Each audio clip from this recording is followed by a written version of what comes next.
Life ఇన్సూరెన్స్లో surrender value అంటే ఏంటి?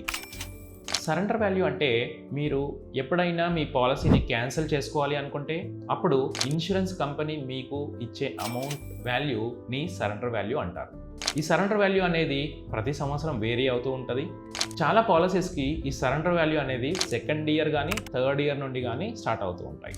మీరు ఏదైనా life insurance policy only first year pay చేస్తే సరెండర్ వాల్యూ అంటూ ఏమీ ఉండదు, అంటే మీకేమీ రాదు ఆ పాలసీ క్యాన్సిల్ చేస్తే.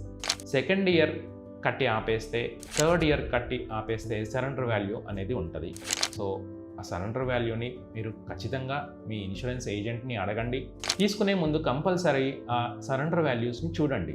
మీరు 25 సంవత్సరాలు పాలసీ తీసుకుంటూ ఉంటారు కాబట్టి ఏ ఇయర్లో పాలసీ నేను ఒకవేళ క్యాన్సిల్ చేస్తే ఎంత అమౌంట్ వస్తుంది అనేది ఖచ్చితంగా తెలుసుకోండి. దాన్ని సరెండర్ వాల్యూ అంటారు. ప్రతి ఇన్సూరెన్స్ ఏజెంట్ని అడగాల్సిన ఖచ్చితమైన ప్రశ్న ఇది. సరెండర్ వాల్యూ ఎంత? మీకు మీ పాలసీ సరెండర్ వాల్యూ ఏంటో తెలుసా? తెలిస్తే కమెంట్ చేయండి.